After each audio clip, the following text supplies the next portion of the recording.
오늘 레위기 1장 1절에서 17절 말씀 중심으로 여호와께 향기로운 냄새라고 하는 제목으로 같이 말씀을 나누기를 원합니다. 오늘 본문 말씀은 이 하나님께서 이 모세를 회막에서 부르시면서 특별히 이스라엘 자손이 예물을 드리러 하나님께 나오려거든 가축 중에서 소나 양으로 예물을 드리라 이렇게 말씀을 하고 있고요. 또 번제 예물로 드린 가축은 각을 떠서 제단 위에서 불살라서 여호와께 향기로운 냄새가 되게 하고 그 피를 제단 사방에 뿌리라 이렇게 말씀하고 있습니다.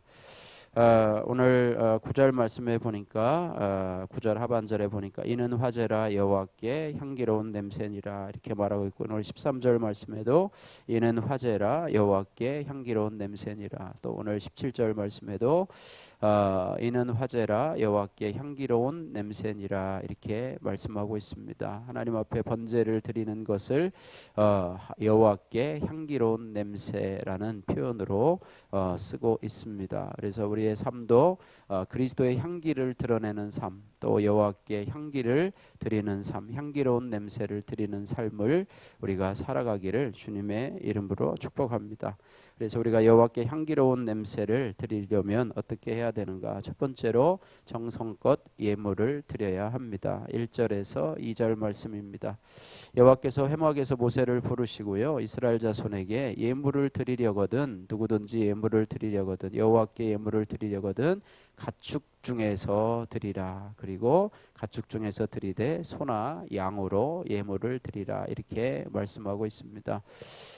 레위기는요, 이스라엘 백성들이 하나님 앞에서 지켜야 될 예배와 삶의 규범들을 이제 하나님께서 알려주는 그런 장면인데요. 특별히 하나님은 제일 먼저 백성들이 어떤 예물을 하나님 앞에 어떻게 드려야 되는지에 대해서 먼저 알려 주고 있습니다. 그래서 누구든지 하나님의 백성이라고 한다면, 그죠? 남녀노소를 막론하고 또 지위 고하를 막론하고 하나님의 백성이라고 한다면 누구든지 하나님의 정하신 방법으로 예물을 드려야 되는데요. 특별히 하나님 앞에 드리는 예물은 들짐승이 아닌 뭐로요? 가축으로 드리라. 가축은 집에서 기르는 것이죠. 그래서 가축 중에서 드려야 되는데 소나 양으로 드리라. 뭐 그 밑에는 또 다른 것도 있지만은요. 어쨌든 가축 중에서 드려야 된다 이렇게 말하고 있습니다. 들짐승은 밖에 가서 사냥해서 잡아도 되는 것이고, 우연히 가다가 또 잡을 수도 있지만은 가축은 집에서 정성껏 길러야 하는 그런 동물이지요. 그리고 또 수고해서 길러야 되는 또 생계 수단이기도 하고, 또 요즘엔 뭐 반려동물이라고 얘기를 하는데 뭐 반려동물과는 좀 다른 개념이기도 한데요. 그렇습니다. 그래서 여호와께 향기 나는 냄새로 드리려면 우리가 하나님 앞에 이렇게 이스라엘 백성들이 정성껏 집에서 기른 가축을 하나님 앞에 드리는 것처럼 내 정성과 수고가 담긴 것으로 하나님 앞에 예물을 드려야 된다 이렇게 우리가 적용해 볼 수가 있습니다. 그래서 적용의 말씀은요, 주일마다 우리가 하나님 앞에 헌금을 드리는데요, 정성껏 하나님 앞에 예물을 드리고 있습니까? 이런 부분들을 적용해 보시고, 또한 하나는 하나님께 드리기에 아깝다고 여기는 것은 무엇입니까? 이런 부분도 적용해서 하나님 앞에 정성껏 드리고 또 즐거운 마음으로 드리는, 그래서 여호와께 향기로운 냄새가 나는 여러분의 삶이 되시기를 주님의 이름으로 축복합니다. 두 번째, 향기로운 냄새를 드리려면 나의 삶을 영적인 산 제사로 드려야 됩니다. 3절에서 9절 말씀인데요. 3절에서 9절 말씀은 소의 번제에 대해서 말씀을 해주고 있습니다. 우리가 아까 3절에서 9절 말씀 읽었는데요.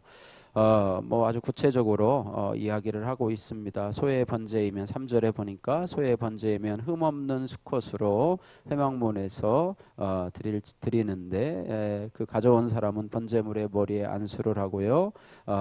그렇게 해야 될 것이고, 또 수송아지를 잡을 것이고, 아론의 제사장들은 그 피를 가져다가 회막문 앞 제단 사방에 뿌릴 것이고, 또 번제물의 가죽을 벗겨서 각을 뜨게 될 것이고, 또 아론의 자손 제사장 아론의 자손들은 제단 위에 불을 붙이고 불 위에 나무를 버려놓고 또 그 뜬 각과 머리와 기름은 제단 위 불 위에 나무에 버려 놓을 것이며, 또 내장과 정광이를 물로 씻고 제사장은 그 전부를 제단 위에서 불살라 번제로 드릴지니 이는 화제라 여호와께 향기로운 냄새니라, 이렇게 말씀하고 있습니다. 즉 번제로 드리라고 하는 것인데요, 번제는 가죽을 벗긴 제물 전체를 번제단 위에서 불에 태워 드리는 제사입니다. 그래서 5대 제사 중에서 소제를 제외하고는 거의 다 화제, 불로 하나님 앞에 태워서 드리는 제사인데요, 소를 예물로 드리는 자는 자기 죄값을 대신 치를 흠없는 수송아지를 회막문에 끌고 와서 그 머리에 안수하고 죽이게 되지요. 그러면 제사장은 그 제물을 번제로 여호와께 드리는데, 이 번제를 하나님은 향기로운 냄새로 기쁘게 받으신다, 이렇게 말씀하고 있습니다.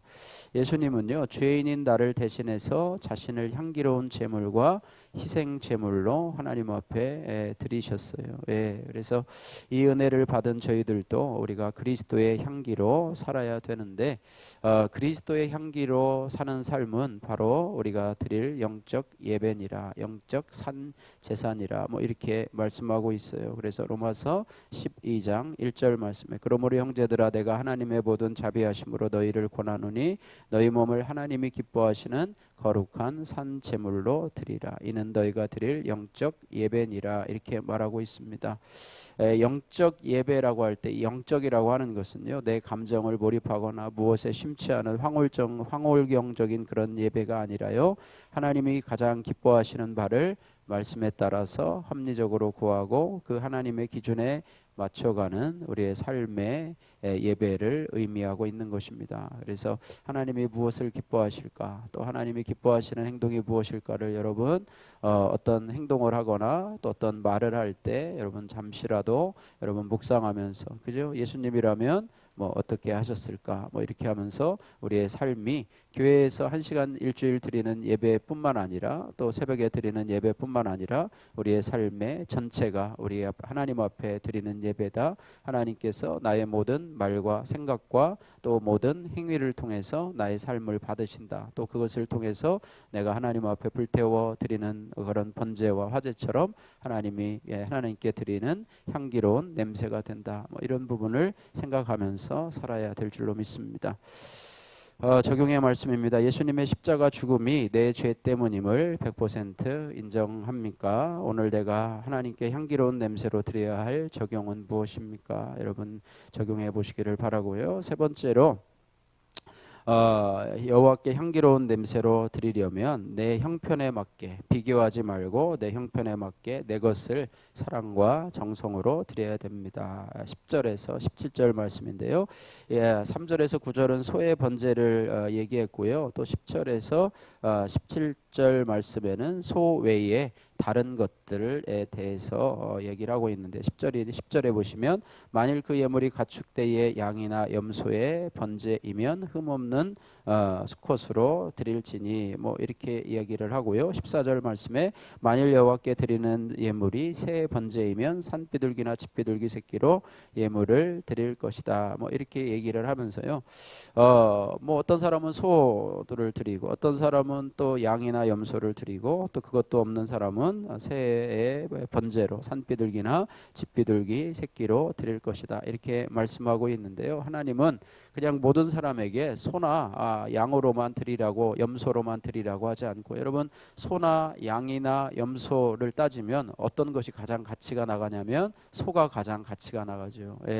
소가 가치가, 예전에는 소를 팔아서 우리 아이들 학자금으로 쓰기도 하고 이렇게도 했었는데요, 소가 가장 가치가 있는 게, 부자인 사람은 소를 드리고 또 그렇지 않은 사람은 양이나 염소, 또 더 형편이 어려운 사람들은 새, 또 집비둘기나 산비둘기로 드릴 수 있도록. 그래서 하나님은 일률적으로 이 정도로 하라 그런 것이 아니라 하나님께서는 각자 형편에 맞게, 각자의 생활 형편에 맞게 예물을 드릴 수 있도록 배려하시는 하나님이신데, 소를 드린다고 하나님이 더 하는 것도 아니고 또 새를 드린다고 해서 더 하는 것도 아니고, 각자의 형편에 맞게 정성을 다해서 또 받아서 하나님 앞에 사랑으로 드리게 되는 것이죠. 그래서 소를 드릴 수 없는 사람은 양이나 염소를 드리고 그것도 어려운 사람은 새를 드릴 수 있도록 하신다는 것인데요. 예물에 따라서 드리는 방법은 조금 달라도 그 원리와 결과는 동일하다고 하는 것입니다. 다시 말해서 어떤 예물이든 모두 동등한 화제로서 하나님 앞에 향기로운 냄새가 된다라고 하는 것입니다. 따라서 우리는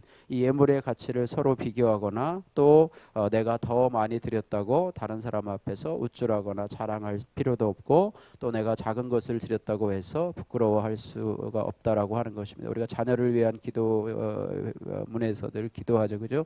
상대적 비교 의식에 빠지지 않게 하시고 길이요 진리요 생명 되신 예수 안에서 참 평안을 누리게 하소서. 우리가 상대적 비교 의식을 많이 느끼잖아요, 그죠? 옆 사람을 자꾸 바라보면서 저 사람은 어떤데 나는 어떻고 또 교회 안에서도 이 사람은 어떤데 나는 어떻고 이렇게 하면서 상대적 비교 의식에서 빠져서 우월감이나 아니면은 반대의 그런 좌절감에 빠지기도 하는데요.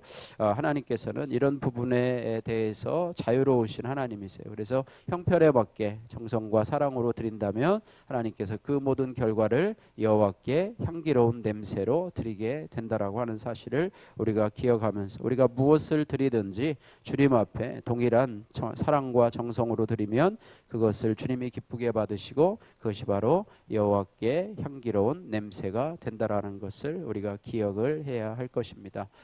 몰래 드린 예배라고 하는 우리 성도님, 남자 성도님의 고백입니다. 저는 5살 딸이 있는 이혼녀와 결혼해서 아들을 낳고 5년을 살다가 이혼을 했습니다. 그 후에 교회에 다니게 된 아내가 공동체에서 재결합을 권면받으면서 아내의 적용으로 저희 가족은 5년 만에 다시 모이게 되었습니다. 그러나 뿌리 깊은 유교 집안에서 자란 저는 어머니의 바람대로 교회에 가지 않고 저희 집에서 아버지의 제사를 주관했는데 아내는 1년에 3번 드리는 제사를 묵묵히 감당해 주었습니다. 당시 저는 아내와 아이들이 교회 가는 것을 흔쾌히 허락해 주었고 저도 매주 교회 소그룹에 참석하고 있다는 생색으로 그런 아내의 수고를 당연하게 생각했습니다. 그렇게 소그룹 모임에 참석한 지 9년 만에 저는 한 집사님의 간증을 듣고 감동이 되어 세례를 받고 예수님을 만났습니다. 그러다가 교회에서 몇 주간의 양육을 마치고 추석 명절을 맞았습니다. 저는 어머니께 연로하신 나이와 교통 체증을 핑계로 우리끼리 제사를 지내겠다고 말씀드리고는 추모 예배를 드리기 시작했습니다. 하지만 매번 아내와 기도한 뒤 이번에는 꼭 말씀드려야지 다짐하고 본가에 가도 막상 어머니를 만나면 입도 뻥끗 못한 채 3년 동안 몰래 추모 예배를 드렸습니다. 그러던 어느 한식날 아버지 산소에 누이들까지 모두 모인 자리에서 어머니는 제게 내가 예수를 믿으니 이제부턴 제사 말고 너희 교회 방식대로 해라 하시면서 집안의 모든 제사를 한순간에 폐하셨습니다. 제가 어머니 몰래 드린 예배도 하나님이 향기로운 냄새로 기쁘게 받아주신 것입니다. 그럼에도 여전히 내 열심으로 예배를 드리며 생색내던 저를 하나님은 권고사직으로 애국 같은 대기업의 임원 자리에서 나오게 하시고 24주간 양육의 번제를 드리게 하신 뒤에 소그룹 리더의 사명을 주셨습니다. 앞으로도 늘 예수가 그리스도라는 신앙 고백과 함께 하나님이 기쁘게 받으시는 예배를 드리기를 원합니다. 적용의 말씀, 아내를 도와 음식물 쓰레기를 매주 한 번씩 버리겠습니다. 가정 예배가 하나님께 향기로운 냄새가 되도록 예배 시작 5분 전부터 기도로 준비하겠습니다. 저와 여러분들의 삶이 여호와께 향기로운 냄새가 되기를 주님의 이름으로 축복합니다.